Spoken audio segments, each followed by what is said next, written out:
नमस्कार, प्रणाम। आप देख रहे हैं चौकस भारत और मैं हूं आपके साथ आपका दोस्त विवेक। कल शाम को एक ब्रेकिंग आई थी और लोगों ने बहुत ज़्यादा उसको ट्रोल भी किया था, जो थे मगहिया जवान। लगातार मगहिया जवान जिस तरीके से सोशल मीडिया पर रहता है और भोजपुरी इंडस्ट्री को लगातार टारगेट करते हुए नज़र आता है, और वो भी अश्लील गानों के ऊपर। तो कल एक उनके साथ घटना हो गई, वो ये हुई थी कि रातों रात गया पुलिस ने उनको छत्तीसगढ़ जाके अरेस्ट किया था। अब इसके पीछे का क्या मामला है, ये किसी को समझ में नहीं आ रहा है। दो तीन चैनलों ने जिस तरीके से चलाया था, उसमें कहा गया था कि एससी एक्ट की तरह एससी एक्ट की तरफ से उनको अरेस्ट किया गया, जो जीतन राम मांझी को लेकर के उन्होंने जो बयान दिया था उसके ऊपर था। हालांकि बयान उनके किसी भी चैनल पे उपस्थित अभी नहीं है, ना फेसबुक पे है और ना ही यूट्यूब पे अवेलेबल है। और साथ ही साथ आज का एक वीडियो वायरल हो रहा है, जिस तरीके से उसमें कहा गया है कि वो कहते नज़र आ रहे हैं कि ये हमारा 6-7 महीने पहले का जो ये चीज़ें थी, हमारी केस थी, ये उसमें हमको अरेस्ट किया गया है। और साथ ही खेसारी जी को दोबारा टारगेट करते हुए नज़र आए हैं। कहते ये नज़र आए हैं कि खेसारी जी बच के रहें, अगर हम बाहर आते हैं तो उनको फिर से अगर वो अश्लील गाने गाएंगे तो उनको ट्रोल करने वाले हैं। और साथ ही साथ उन्होंने ये भी कहा है कि वो बयान कहाँ है जो हमने उनकी पत्नी का या उनकी बेटी का रेप करने की बात कही थी, उस बयान को लेकर के लगातार सामने आ रहे हैं। इस वक्त हम मौजूद हैं संतोष रेणु जी के पास, उनके घर पे। उनसे बात करने की कोशिश करेंगे कि ये पूरा मामला क्या है और आगे की कार्रवाई किस तरीके से होने वाली है। संतोष जी, सबसे पहले तो चौकस भारत में स्वागत है। जी धन्यवाद। और चौकस भारत देखने वाले जितने भी हमारे भगवान रूपी श्रोता समाज हैं, उनको मेरा प्रणाम, यानी आपके संतोष यादव का प्रणाम।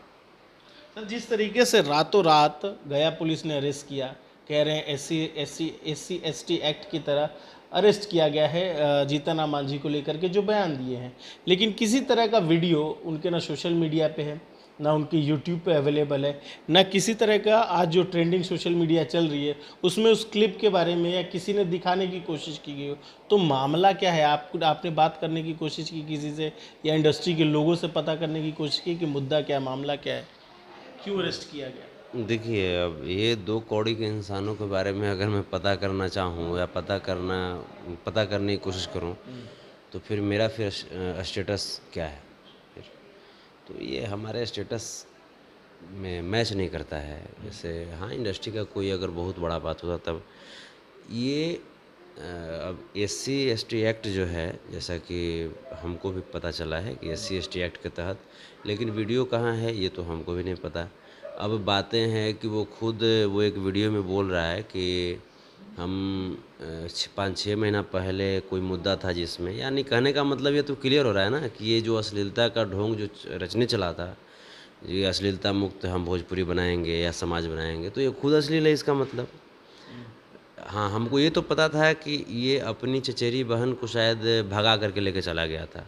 अच्छा। हाँ, ये हमको जहाँ तक मने जानकारी है, ये अपनी खुद की चचेरी बहन को भगा करके लेकर के चला गया था शादी करने के नियत से, खुद की चचेरी बहन। हाँ, हो सकता है वो मामला भी हो सकता है। तो जैसा कि हम भी, ऐसा तो नहीं कि उसके घर में हम रह रहे हैं कि हम जान रहे हैं, जैसे हवा में जो बातें होती है तो वो सब। अब बातें इसने ये भी बोला कि खेसारी भैया के बारे में, तो खेसारी भैया के बारे में तुम जो बोले हो तो तुमको कानून पकड़ के लाई है ना। ऐसा थोड़ा ही खेसारी लाल यादव जी गए हैं और जा कर के पकड़ के लेके चले हैं। तो इसको कम से कम इस वक्त भी इस तरह के वक्तव्य से बचनी चाहिए, और इसको कम से कम इतना तो बोलना ही चाहिए, हमें प्रशासन पे भरोसा है, न्याय पे भरोसा है। तो इसका हमें जो है ये मानसिक रूप से विक्षिप्त हो चुका है इसके बारे में, और इसकी जितनी भी पागलपन है वो प्रशासन ठीक कर देंगे, उतनी तो कैपेसिटी है हिंदुस्तान की पुलिस के पास। लेकिन जिस तरीके से पुलिस बैठी हुई है, साथ में गाड़ी में उपस्थित है, और जिनको अरेस्ट किया गया है कोर्ट में पेश किया जाएगा, वो बयान देते नज़र आ रहे हैं। वो भी नेता अगर ऐसे हों वो भी नहीं कर पाते हैं इस तरीके का, जिस तरीके का वो सेलिब्रिटी वाला फीलिंग लेके और बयान देते, पुलिस के सामने धमकी देते नज़र आ रहे हैं कि खेसारी जी बच के रहिएगा, अगर दोबारा आ गए तो उसी तरह का दोबारा करेंगे और उसी जोश से करेंगे, और अश्लील गाना लाइएगा तो टारगेट करना नहीं छोड़ेंगे। इतना हिम्मत कहाँ से आता है पुलिस के साथ बैठ के और उसके बाद ये सारी चीज़ें कहना? देखिए, जैसे पुलिस के ऊपर भी प्रेशर है, प्रशासन अगर खुद पे अगर आ जाए, प्रशासन को फ्रीडम अगर आप दे दीजिएगा, तो ऐसे ऐसे पागलों को ठीक करने के लिए हमारे पुलिस के एक जवान ही काफ़ी हैं। लेकिन उनके ऊपर भी प्रेशर होता है, चूँकि ये भी कहीं न कहीं किसी न किसी पार्टी से जुड़ करके ऐसा वैसा करके ये दबाव एक तरीके से प्रशासन पे बनाने की कोशिश करता है। तो वो जो भी उलूल-जुलूल जो बयान दे रहा है, तो मुझे उम्मीद है कि उसका व्यवस्था बढ़िया से होगा। अभी तो गया है, अभी सुनने में भी आया है कि उसका बढ़िया से स्वागत किया गया है थाने में। स्वागत जो उसका हुआ था, बहुत बहुत गर्मजोशी से उसका स्वागत किया गया था और बिलबिला रहा था। तो ये भी हमको सुनने में ही आया, हम वहाँ पे गए नहीं थे। तो भड़बड़ा रहे हो मीडिया के सामने, बाबू हम जान रहे हैं कि मीडिया हटते ही वहाँ पे क्या स्थिति है तुम्हारी, ये तुम ही को पता है और आगे पता होगा भी।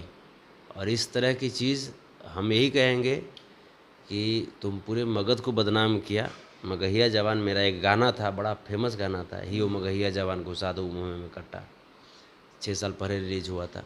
उस गाने के टाइटल को भी इसने बदनाम कर दिया। आज मगहिया जवान के नाम पर लोग थूकते हैं और गाली देते हैं। तो मगध का इसने बहुत बहुत नाम खराब किया।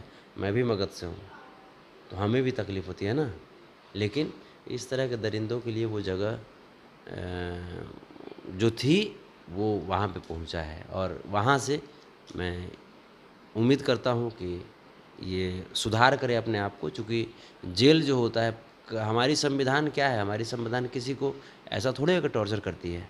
हमारी संविधान यही कहती है, हमारे कानून यही कहते हैं कि अगर कोई मार्ग से भटक गया है तो उसको जेल में डाल दिया जाए। जेल में डालने के बाद कम से कम वहाँ पे उसे खुद के ऊपर ध्यान देने की वक्त मिले और खुद के ऊपर रिकन्सिडर करे अपने आप को कि हाँ, कैसे हमने कहाँ कहाँ गलती किया था कि ऐसा हुआ। और मुझे लगता है कि सुधर जाएगा। अभी अलबला रहा है, होता ना कि बढ़िया से स्वागत हुआ है गर्मजोशी से, तो उसकी अभी स्वागत की अभी धाह जो है ना, वो भी ख़त्म नहीं हुआ, उसी गुस्सा में ये सब बोल रहा है।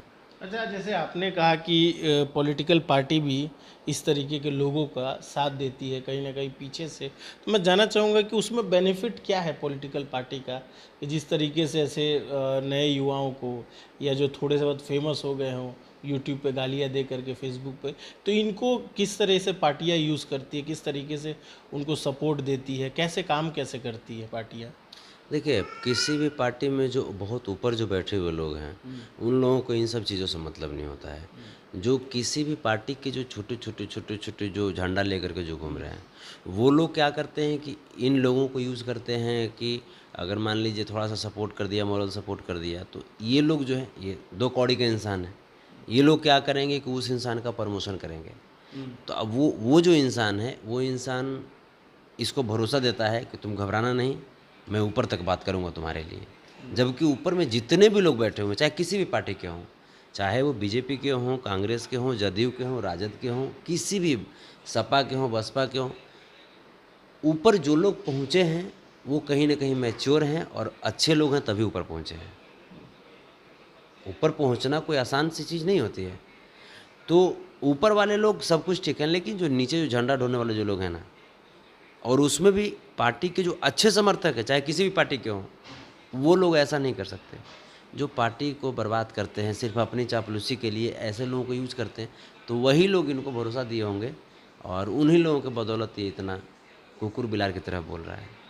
अच्छा, अगर बात करते हैं जिस तरह से कोर्ट में पेश किया जाएगा और केस चल रहा है, पुलिस ने अरेस्ट भी किया है, अब साबित होता है क्या चीज़ नहीं होता वो अलग चीज़ है, लेकिन अब कितने दिन तक उनको जेल में रहना पड़ेगा, क्योंकि आपने वो सारी चीज़ें झेली हुई हैं, वो सारी चीज़ें आपने देखी हुई हैं, तो कितना इनके लिए अब संघर्ष का जो जीवन है वो चालू होने वाला है, कब तक ये बेल मिल सकता है, क्योंकि एससी एक्ट में तो बेल मिलना भी थोड़ा मुश्किल होता है, और जिस तरीके से पूर्व सीएम को लेकर के अगर इस तरीके का बयान आता है तो उसमें कानूनी कार्रवाई भी बहुत ज़बरदस्त वाली होने वाली होगी।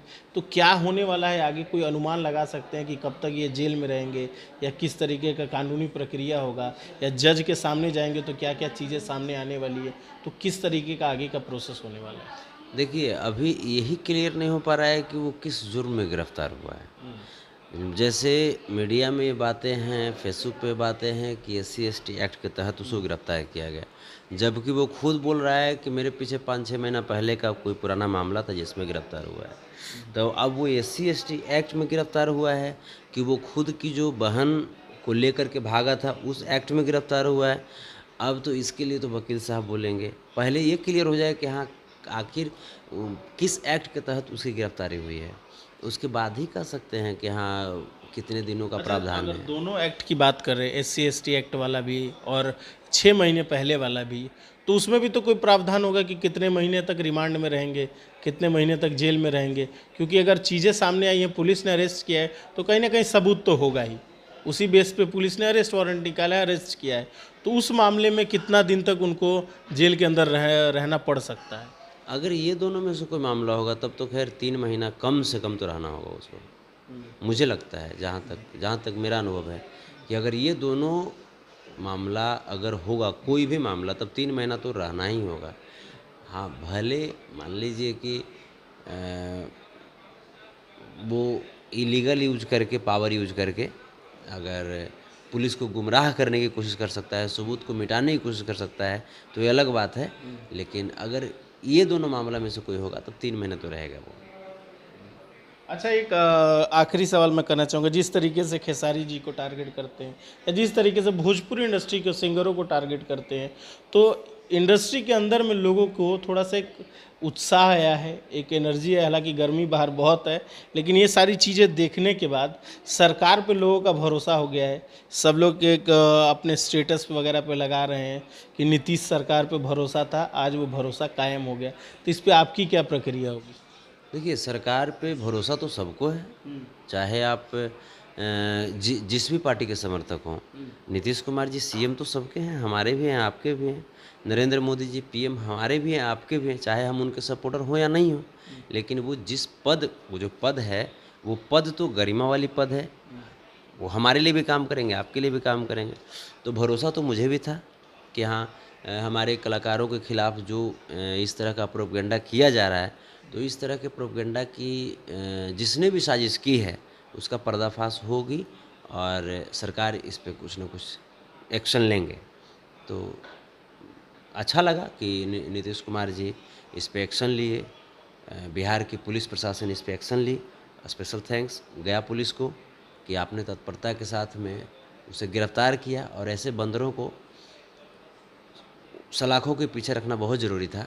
वहाँ की हवालात की जो हवा होती है वो दिखाना बहुत ज़रूरी था, और वहाँ पे भी ध्यान रखिएगा, क्योंकि ये ऐसे बंदर हैं जो वहाँ पे भी कोशिश करेंगे कि जातीय उन्माद भड़काने की, जातीय जैसे एक होता है ना कट्टरता, वो वहाँ पे भी दिखाने की कोशिश करेंगे।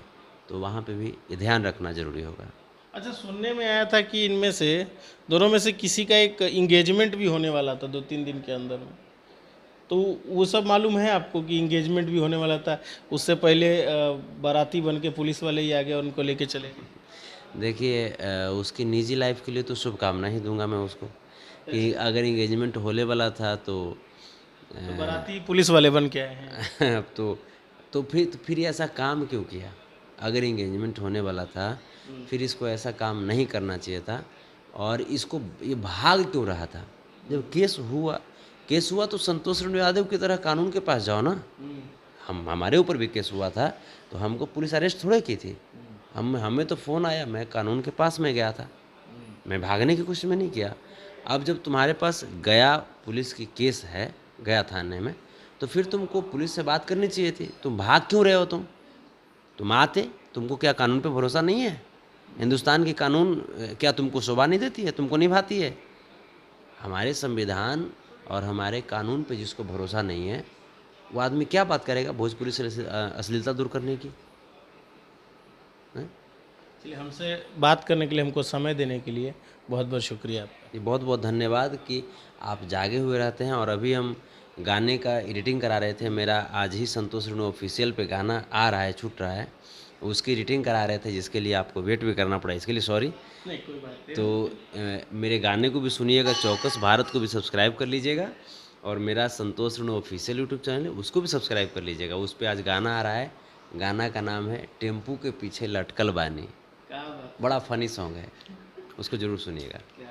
तो गाना सुनिएगा संतोष रैनी ऑफिशियल पे जाके, और हम पूरे केस के तह तक जाने की कोशिश करेंगे, वकील से बात करने की कोशिश करेंगे कि किस केस में इनको अंदर लिया गया है। क्योंकि जिस तरीके से संतोष रेणु जी ने बताया है कि वो कुछ दिन पहले अपनी चचेरी बहन को भी लेके भागे थे शादी करने के लिए, तो ये एक जो घटना है वो बहुत शर्मनाक है। और साथ ही साथ ऐसी एक्ट की जो तहत उनको अरेस्ट किया गया है, या फिर खेसारी जी ने जो केस किया था उसको लेकर के अरेस्ट किया गया है। ये 3-4 जो मामले हैं वो कौन सा मामला है, और एक जो वो खुद कह रहे हैं कि 7-8 महीने पहले जो मामला हम लोगों का था वो, तो यानी ये शुरू से इस तरह की प्रवृत्ति के लोग हैं, या फिर भोजपुरी में घुस के अपने आप को एक पहचान दे के पॉलिटिकली ये ऊपर आना चाहते हैं। ये सारी चीज़ें हम पड़ताल करने की कोशिश करेंगे और आपको बताने की कोशिश करेंगे। बाकी खबरों के लिए देखते रहिए चौकस भारत, और मुझे दीजिए इजाज़त।